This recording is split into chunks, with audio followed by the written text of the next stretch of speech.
ഇന്ന് തന്നെ ഡൗൺലോഡ് ചെയ്യൂ. കാണൂ നിങ്ങളുടെ ഫേവറേറ്റ് ഷോസ്. ആരാ വെടിവെച്ചത്? അവനെ കിട്ടിയിരുന്നോ? ഇല്ലെന്ന് അറിഞ്ഞേ. ആൾക്കൂട്ടത്തിന്റെ ഇടയിൽ നിന്നും ശാലിനിയെ മാത്രം ലക്ഷ്യം വെച്ചിട്ടുള്ള അറ്റാക്ക് ആയിരുന്നല്ലോ.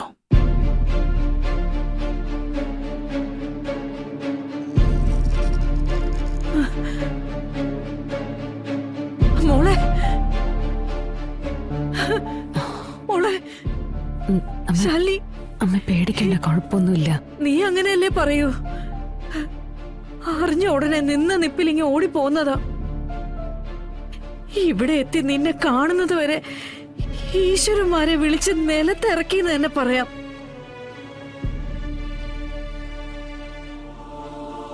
വെടിയേറ്റു എന്നൊക്കെ കേൾക്കുമ്പോ നമ്മൾ അമ്മമാർക്ക് സഹിക്കാൻ പറ്റുമോ സത്യമേ?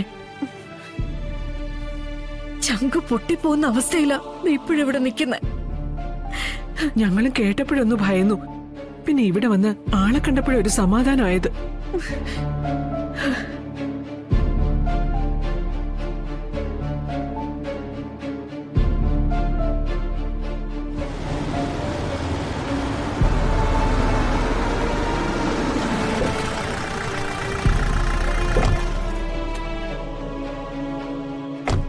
ഞാൻ വിളിക്കാം, പിന്നെ വിളിക്കാം.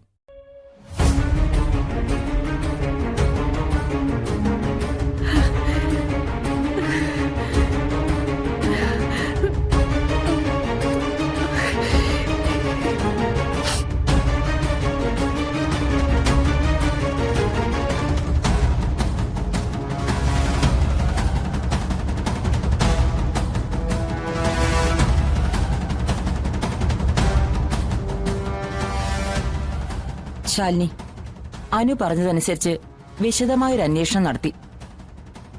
പക്ഷേ മാണിക്കോത്ത് കുടുംബം വക ഒരു അറ്റാക്ക് അല്ല ഇത്. വേറെ ഏതോ ഒരു ഗ്രൂപ്പ് ഇതിന് പിന്നിൽ കളിക്കുന്നുണ്ട്. മാണിക്കോത്ത് ശിവൻ എന്ന് പറയുന്നവനാ എന്നെ ഇവിടെ കൊണ്ടുവന്നാക്കിയത്. അയാൾക്ക് ഇതിന്റെ പിന്നിൽ കൈയുണ്ടോന്നൊന്നും എനിക്കറിയില്ല. ശാലിനിയെ തടയുക, അത് മാത്രമായിരുന്നു ലക്ഷ്യം. ജീവൻ എടുത്തിട്ടായാലും വേണ്ടില്ല ശാലിനിയുടെ ജോലി തടസ്സപ്പെടുത്തുക. എനിക്ക് നിയമ നടപടികളുമായി മുന്നോട്ടു പോവാതിരിക്കാനാവില്ല.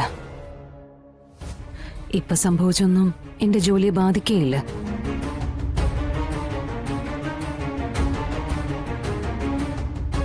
ഇനി അതാണ് അവരുടെ ലക്ഷ്യമെങ്കിൽ തോറ്റുകൊടുക്കാൻ ശാലിനിക്ക് മനസ്സുമില്ല. സൂക്ഷിക്കണം.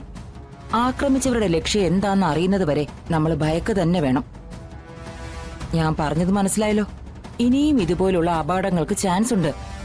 എന്നെ ഇതിൽ നിന്നും ഒഴിവാക്കി മാറ്റി നിർത്തേണ്ടത് മാണിക്കോത്തുകാരുടെ ആവശ്യമാണ്.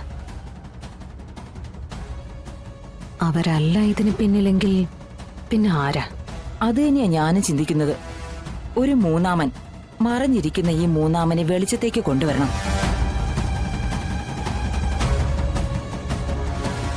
എന്നാലേ അവന്റെ ലക്ഷ്യം എന്താണെന്നറിയൂ.